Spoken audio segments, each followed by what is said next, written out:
Hi, my name is Sukey Forbes. It's very exciting backstage.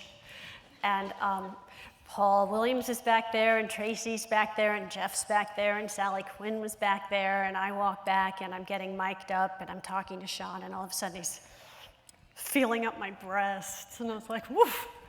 So I'm very grateful that I was able to trust him backstage, and then I'm out here, and a woman of a certain age gets a little thrill like that, so I'm very grateful to be here today.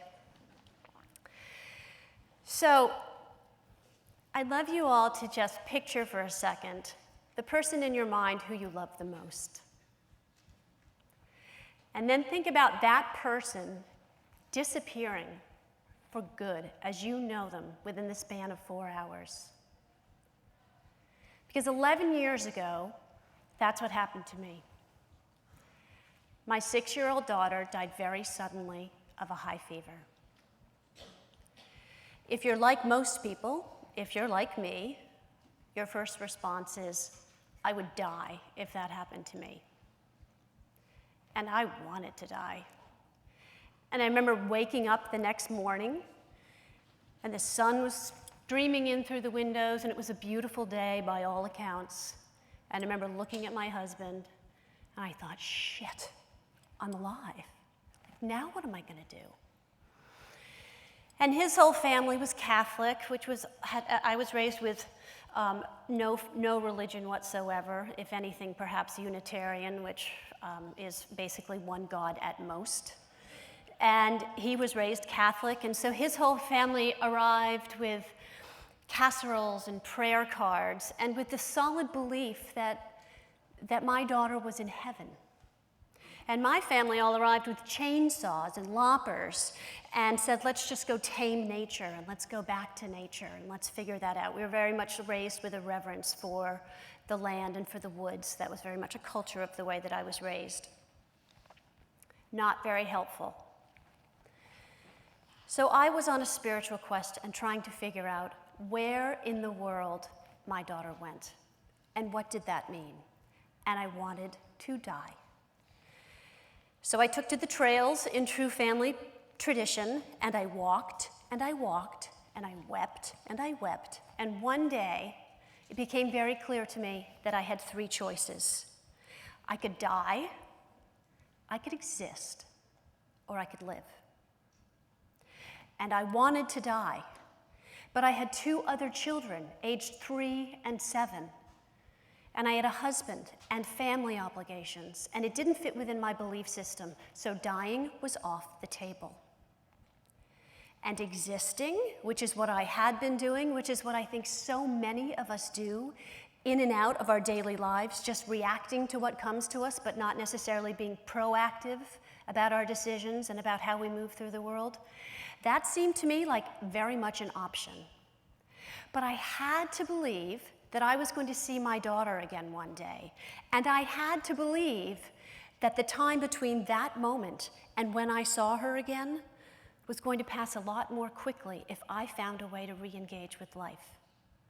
And so the only answer that resonated for me was living. And I didn't want to live. So I decided in that moment that I wanted to live. Once I made that decision, it defined how I moved through pretty much the rest of my days from that point for the next 7 years. I found that when we are laid bare, when I was laid bare by grief, or when any of us is laid bare by tragedy, by suffering, by a bad diagnosis, or a divorce, or a death, it all comes to us in the process of life. But when we're laid bare by that, we have to decide how we're going to move forward. Choosing to live in the face of losing a child felt so very wrong.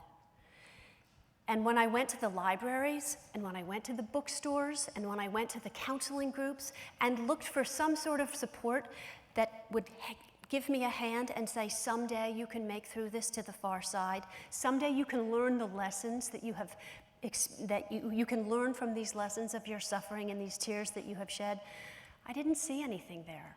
I saw beautiful books written exquisitely, tenderly about moving through grief, about describing the state of grief, but nothing that really validated moving through, incorporating the lessons, landing in a good place, and feeling as though you were back in the flow of life, and maybe even, I hesitate to even say this because it sounds so glib, maybe even a better version of who you were when you started the process. Now, every time I say that, I feel very quickly on the heels of that, I have to just say that I would give every single bit of this back in a nanosecond for my daughter's healthy return, which is part of the bargaining that we all go through in loss. But that is not to be. And so I chose to embrace life and get back in the flow of it.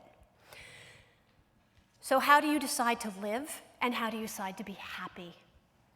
Living involved just going through the motions and showing up and faking it until we make it.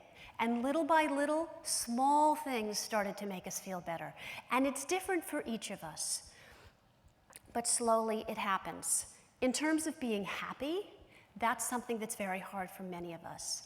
And I have found over time that focusing on awe, A-W-E, rather than happy, is a way to sidestep into happiness. Awe as in standing outside. I don't know if anybody saw last night's sunset in Manhattan. It was beautiful. It was beautiful all over the Northeast Corridor. But something like that, standing outside at night and admiring that, recognizing the beauty of our world and how special it is to just be in that moment at that time, that little bit of awe, slowly but surely, those moments start to feed the soul, start to build up the well, and start to make us feel better. There's a lot of sidebars too, especially early on. You feel like you're knocked back over. The minute you feel good, you think, how could you possibly feel good after a tragedy like this? But keep moving forward and keeping moving forward, and then one day it starts to feel okay. So there's two things that I learned that are unique, not unique to me, I think they are universal in terms of going through a crisis. And one is to sit quietly and listen to, we've had this referred to in many different ways, the still small silence within us, which is what Emerson refers to, or God, or an angel, or the big guy, or brother, I don't remember what Wes referred to him as earlier, but listening to that voice of knowing that comes from sitting silently, and how we get there is also different to each of us. But sitting quietly and listening to that as a directive is really important. And that's not the voice that tells you you look really crappy in Spanx or that you make bad casseroles. It's the voice that knows about how to move forward.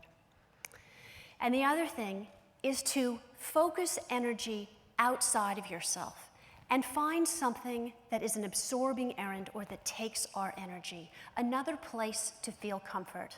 For bereaved people, it's often setting up a foundation or a walk in honor of our loved ones, or going on a spiritual quest, or getting involved in the PTA. It's any number of things, and it's unique to each of us. For me, for those of you who have read my book, or if you choose to read it, I went way out. And after losing a child, I was desperate for any place that might give comfort. So I ended up going to mediums and psychics. And for me, that changed my belief system and my sense of the flow of life, and that we would all be together again. That transformed my process. I'm not trying to sell you on that today. That's not the point of me standing up. But what is important is finding those places that work for you, sitting quietly inside yourself, and also looking outside for comfort. In those moments, those together, and looking for awe and trying to sidestep quietly into happiness, they are wonderful ways to heal.